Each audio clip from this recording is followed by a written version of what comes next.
Right now outside number 10, something is breaking. Not a barrier, not a window, a contract between a leader and his people. And tonight, that broken promise has a name. Starmer. Ready to serve our country, ready to restore Britain to the service of working people. Since he took office, electricity prices are up 52%, heating bills have tripled and inflation has eaten every pay rise. Families are cutting meals to keep the lights on. Thousands have flooded Downing Street, not with slogans but with bills. Proof of betrayal printed in red and black. They're not shouting about politics, they're shouting about survival. This isn't chaos, it's Britain waking up. From Parliament Square to the iron gates of Downing Street, the anger feels different tonight, colder, sharper, real. The chants began at 6 p.m. and still haven't stopped. Heat or eat! We can't survive this winter! For the first time in years, the British aren't protesting politics, but they're protesting survival. Average energy bills have doubled since Labour took power. More than 2 million households are now in fuel poverty. Inflation hovers near 9%, wages have stalled, and groceries are up almost 20%. People aren't running out of patience, they're running out of money. Police have sealed off 3 streets around number 10, but the crowd keeps growing. Teachers, nurses, pensioners, shopkeepers, faces of every class pushed to the edge. Inside those gates, silence. Outside, a nation screaming to be heard. This isn't chaos, it's consequence. The moment when quiet suffering turns into collective defiance and Britain finally says enough. In 2024, Keir Starmer stood on every screen in Britain promising stability after chaos. He said Labour would rebuild trust, protect workers and bring compassion back to government. But beneath that calm, something else was brewing. Campaign donors linked to offshore energy firms quietly funded Labour's green transition plan. Within weeks of his victory, subsidies worth £30 billion were approved, most flowing to companies outside Britain. At the same time, domestic heating taxes rose and British families began rationing warmth. Starmer's message was working people first. The result, working people last. A Prime Minister who promised fairness delivered only fuel poverty. And when questioned, he called it necessary adjustment. That phrase, necessary adjustment, became a symbol of arrogance because to the millions now choosing between food and heat, there's nothing necessary about suffering. By last winter, the numbers told a brutal truth. A baker in Leeds shut after 40 years. A pub in Cornwall turned off the lights for good. A print shop in Manchester sold its last order to pay the final bill. When reporters asked Starmer whether the plan was sustainable, he smiled and said transition always comes with sacrifice. But he never said whose sacrifice it would be. That smile, cold, rehearsed, went viral, not as leadership, but detachment. And for many Britons, that was the breaking point. The moment they realised the man who promised compassion had none left to give. As bills soared, another story started leaking. Documents revealed that one of Labour's strategic climate partners had donated £2.4 million to the party months before the election. The same firm later secured exclusive contracts for offshore wind sites. No competition, no oversight. Independent journalists tried to report it. Their articles vanished within hours. Social media posts flagged as misinformation. Television pundits dismissed it as climate denial. But emails between senior advisors told a different story, one of profit dressed as progress. Even the government's ethics office admitted it was reviewing potential conflicts of interest, reviewing and not investigating. Starmer called it nonsense and accused critics of sabotaging Britain's future.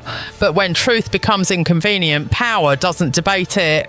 It deletes it, and that silence, that deliberate erasure, did more than spark outrage. It convinced people that the system itself was rigged, a government shielding corruption behind green curtains, and a leader pretending not to see the smoke.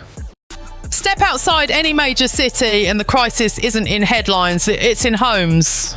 Nurses finishing 12-hour shifts, still in uniform, holding signs that read, "I save lives but can't afford to heat my home."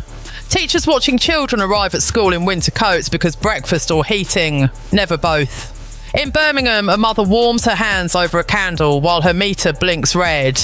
In Newcastle, pensioners share one heater between 3 flats. Across Britain, over 4 million households now spend more than 10% of their income just to stay warm. These aren't extremists. They're the backbone of Britain. People who paid taxes, followed rules, believed promises. Now they're told to sacrifice for the planet, while those responsible never miss a meal or a bonus.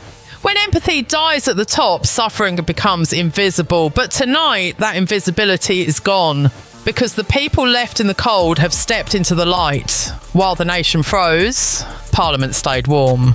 Expense records revealed ministers claiming heating costs for second homes and chauffeured cars idling for hours outside Westminster. One official even expensed winter comfort supplies, £1,200 worth of designer blankets. Starmer's ministers preach about green virtue and shared sacrifice, but sacrifice has become a one-way transaction. The poor give up heat, the rich collect subsidies. Energy Secretary Sarah Jones called protesters useful idiots for oil companies. Climate Minister David Walsh said they were scientifically illiterate.